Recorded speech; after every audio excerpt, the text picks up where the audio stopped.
Welcome to the Business Scholarship Podcast, interdisciplinary conversations about new works in the broad world of business research. I'm your host, Andrew Jennings. If you like what you hear today, please consider subscribing to the podcast or sharing with others who might like it too. And if you have ideas for future episodes, let me know. My email address is andrew@andrewkjennings.com, and I look forward to hearing from you.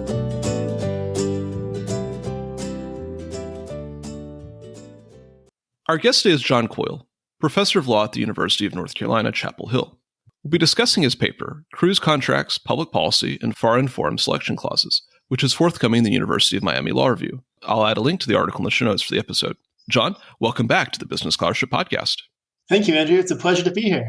John, this is the beginning of summer. The weather is changing. The world is opening up a little bit after the COVID-19 pandemic, which was marked in its early days by images of cruise ships that were at peril due to the COVID-19 pandemic. But we're starting to get back to a point where cruises will start sailing again from ports in Miami and other areas. So let's say that I want to take a cruise this summer, or some of our listeners want to take a cruise.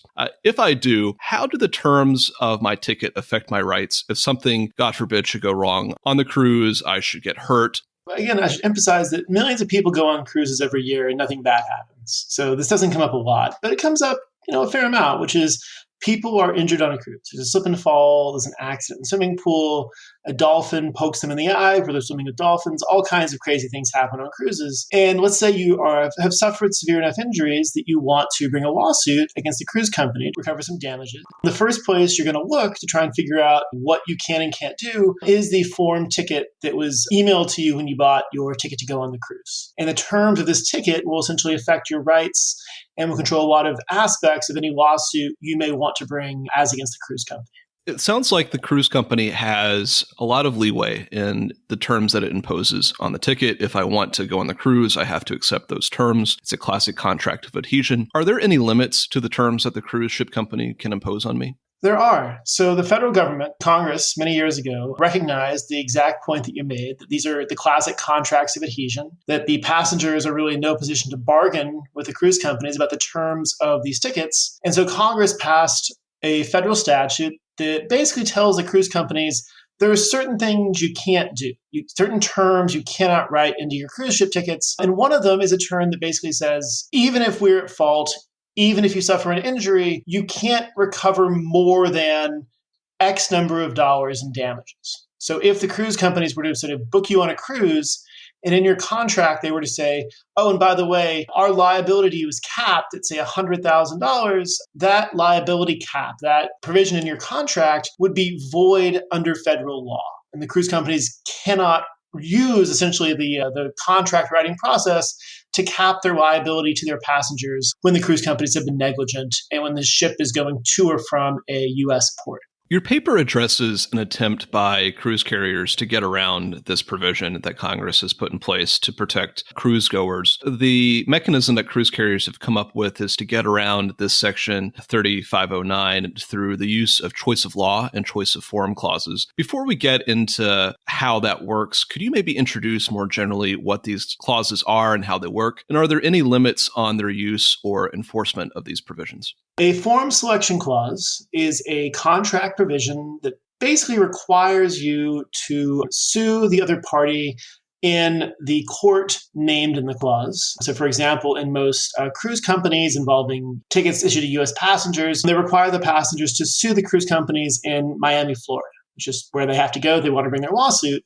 So if you're a resident of North Carolina, you go down on a cruise, when you're injured, you usually can't sue the cruise company in North Carolina. You have to sue them in Miami because there's a forum selection clause in your contract that basically says, sorry, you got to be in Miami. Adjacent to the forum selection clause, there is usually something called a choice of law clause. A choice of law clause basically selects the law that will apply in your lawsuit as against the cruise company. So in the US, that law is usually federal admiralty law. However, if you are a foreign passenger, say you're coming from England, you may have a choice of law clause selecting English law, at which point your lawsuit as against the cruise company will be governed by the law of England, not necessarily by the law of the United States. So what these provisions are basically, they're preemptive strikes by the cruise companies against their passengers that are trying to make it simultaneously perhaps a little bit less convenient for their passengers to sue them in the court they want to sue them in. They have to travel all the way to Florida to bring these lawsuits. And also, when it comes to the choice of law, there are ways of controlling the law that will be applied. And as I said, in the US, federal admiralty law will usually govern these types of cases. And federal admiralty law, I think it's fair to say, is broadly fairly favorable to the cruise companies at the expense of the passengers. So these are both techniques the cruise companies use to mitigate the likelihood that they'll be exposed to serious damages awards in the event something does go horribly wrong on one of these cruises. With that general view in mind, let's look at this specific context that you talk about in the paper. How exactly do cruise companies use choice of law and choice of forum provisions to evade Section 3509? Could you walk me through how that works, or how they envision it working, or how it could work? So I should emphasize at the outset, this particular workaround only really works for foreign nationals who come to the United States to go on a cruise. Okay, so you've got to have someone from England, someone from Italy. They come to Miami, they get on a cruise ship, they go off into the Caribbean, expecting to have a great time. Something terrible happens, and they suffer some horrible injury. So what will often happen in these situations is the cruise companies will have preemptively, in the tickets, selected, say, English law and also an English forum selection clause, which means that this English passenger, if they want to sue the cruise company in Miami, Florida, they probably can't do that. Under the terms of the contract and the terms of the ticket, they have to sue them in England, and they have to sue them under English law. Now, at first glance, that doesn't seem so nefarious. There are English subjects, after all. They live in England, so it doesn't seem particularly unfair to require them to sue in England under English law. The wrinkle, though, comes here. There is an international treaty out there called the Athens Convention. The Athens Convention is a worldwide system of regulating cruise liners and what happens when bad things happen on cruises. And one of the features of the Athens Convention is that it caps the liability of the cruise line. The original Athens Convention capped their liability at somewhere around $66,000. There is a more recent protocol that caps the liability around, $570,000. But the end result is, if the Athens Convention applies to your tort suit, you cannot recover more than X number of dollars. And so what happens is, when this hypothetical English cruise goer who's injured in the Caribbean tries to sue the American cruise line in Miami, the American cruise line says, sorry, bub, you can't sue us here. We have a forum selection clause requiring you to go to England. Once you get to England, our English choice of law clause requires us to apply the Athens Convention.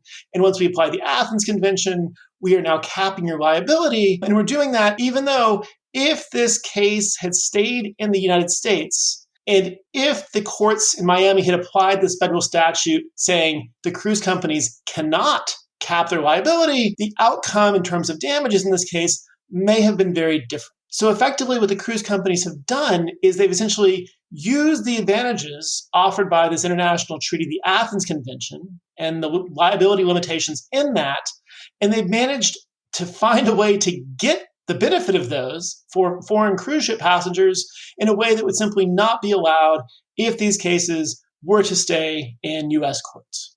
This sounds like some clever lawyering on the part of the cruise companies, but how have American courts generally responded to these provisions? Only U.S. courts that have really grappled with this in any detail, so far as I'm aware, are the courts in Florida, and then the Court of Appeals coming out of that, the 11th Circuit Court of Appeals. And effectively, the 11th Circuit has basically said, that sounds great to us. Go with God. This all works for us. And in this paper, I really argue that that's just not right. I think that the 11th Circuit giving its blessing to this particular workaround is problematic for a bunch of reasons. But I think probably the most straightforward reason runs something like this. If the cruise companies wrote into their contracts a provision saying you cannot recover more than $66,000 from us, no matter how negligent we are and how badly injured you were, that would clearly be void under a federal statute. So the writing it into the contract, that provision, it's not going to work. Okay, so you try and get around it by putting a choice of law clause in there, selecting the law of a jurisdiction that is, say, ratified the Athens Convention. Okay, maybe if that choice of law clause were enforced, it would result in the same result, a capping of liability, but you would do that via a choice of law clause, which makes it a little bit more indirect. My guess is that most U.S. courts probably would not enforce a choice of law clause in that same scenario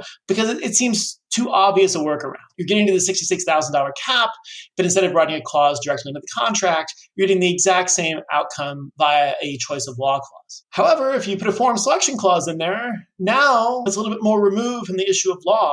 All you're doing is choosing a court. And once you're off in England, okay, yeah, sure, they're going to enforce that choice of law clause. That's going to lead to the Athens Convention being applied. That's going to lead to the liability caps being imposed.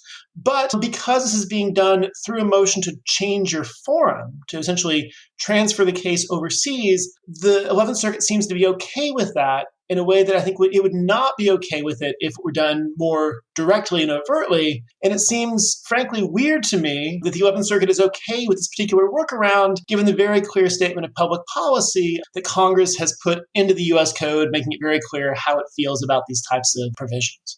You write a lot about choice of forum and choice of law provisions in contract, and I wondered if we could step back a little bit. So this case, the Myra case from the 11th Circuit, an attempt to evade Section 3509. Do you see this case as being a one-off, being a blip, or do you think it offers any broader teachings for lawyers or for courts regarding how to interpret and apply and enforce choice of forum and choice of law provisions? I think I would say this, that fights about forum in U.S. law are sometimes, not always, but sometimes are really fights about law. And this is a classic example of a case where exactly that is going. Officially, they're fighting about the forum. Is this going to be in England or is it going to be in Miami? But really what they really care about is what law is going to apply. Is it going to be English law in the Athens Convention or U.S. law and the lack of any liability caps? So one takeaway here, one cool insight, is that they're officially fighting about forum selection clauses, but really they're fighting about the law that's going to govern the underlying suit. So that's one takeaway. That's, hey, look, we're fighting about one thing, but that's not really the thing we care about at all. And that's sort of an interesting takeaway. A second one is that this problem, this issue of what do we do when we have a forum selection clause, selecting a forum somewhere else. And if you enforce the forum selection clause, that will lead to the enforcement of the choice of law clause. And if you enforce the choice of law clause, that leads to the application of a law that the current forum views as really objectionable. Under what scenarios should the courts then refuse to enforce forum selection clauses in the first instance? And here in Myra, the court seems to be okay with doing that, even though if you give a mouse a cookie theory of choice of law and forum selection, it will lead to an undesirable outcome, but hey, it's okay. This issue came up here in the context of a cruise ship contract and liability limitations. This issue has come up in dozens of other contexts across the United States. It's come up a lot in California and California state cases. It's come up in the context of federal securities laws. It's come up in the context of federal anti-discrimination law. This isn't the first time this issue of the interplay between forum selection, choice of law, and otherwise non-waivable rights has been presented to the U.S. courts. And if there's one criticism that I think can really be fairly levied at the 11th Circuit in this Myra case, is that they don't acknowledge hardly any of it. They pretend, or they seem to be operating under the assumption, this is the first time any court has ever been asked to decide what to do with a forum selection clause when it may lead to the application of some objectionable law. So again, if I were going back and trying to rewrite Myra, I would say, look, you guys, you need to grapple with these other cases. This is not the first time. And again, I know about this because, as you say, I've spent lots and lots of time thinking about and writing about and researching forum selection clauses. And because I spent all this time reading all these other cases, I read Myra and I'm scratching my head being like, how are they just not addressing or engaging with this other line of everything? And it seemed like they're just not. I think they just weren't briefed on it. And it's obviously a missed opportunity, but one thing I'm trying to do with this article here is essentially try and fix that by saying, hey, look, you guys may not have gotten the best briefing at the outset, but here are dozens of case examples where the courts have done exactly as I'm suggesting you should do here in the context of cruise contracts in sections 30509. Take the lead, fix this mistake, try and make this better. I guess time will tell if the 11th Circuit decides to heed my warnings. We'll see. So apart from the 11th Circuit, which may or may not be listening, or some of their clerks perhaps, or some lawyers in the 11th Circuit, are there any key takeaways that you would like listeners in general to have from this conversation and from this article, perhaps to think about as they're on a cruise this summer or in the coming months? I would strongly encourage all of the listeners not to be thinking about these issues while on a cruise. That seems like a very bad use of your time on a cruise. Read a book, admire the scenery, swim in the pool, do all these things. However, if you are thinking about these issues, I think that one really important takeaway here is that choice of law and forum selection are really complicated. They're complicated in ways that the uninitiated can barely even grasp because there's so many cases and there's so many nuances and there's so many different pieces of the puzzle that can be moved in different ways to help achieve certain outcomes for you and your client. And it's really tricky. And again, I'm faulting the 11th Circuit here for not doing as good a job as they should have done. In fairness, they did an okay job. I just think they got to the wrong outcome, and I think their reasoning was not ideal. There are lots of other cases out there that are far worse. Myra is hard. This is a hard case because this case really comes at the intersection of choice of law, contract law, international law, and admiralty law, all of which are incredibly rich and detailed subjects. And the intersection of that makes that even harder. So I guess one thing I would encourage any listeners sort of out there enjoying their summer vacations, hopefully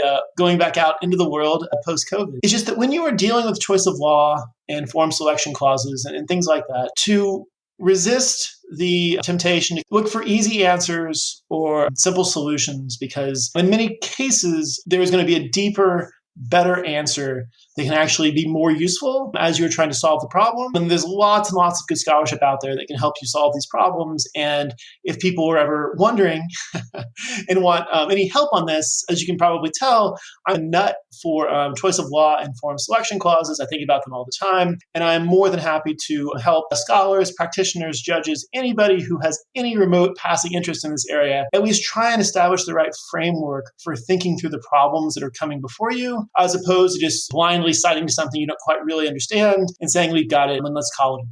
Our guest today has been John Coyle, professor of law at the University of North Carolina, Chapel Hill. We've discussed his paper, Cruise Contracts, Public Policy, and Far-End Forum Selection Clauses, which is forthcoming in the University of Miami Law Review. I'll link to the article in the show notes for the episode. John, thank you for joining the Business Scholarship Podcast. Thank you, Andrew. It was a pleasure being here. Thank you for listening to another episode of the Business Scholarship Podcast. If you like what you heard, please consider subscribing to the podcast or leaving a rating on your favorite podcast app, or let other people know about it too. If you have suggestions for future episodes, please let me know.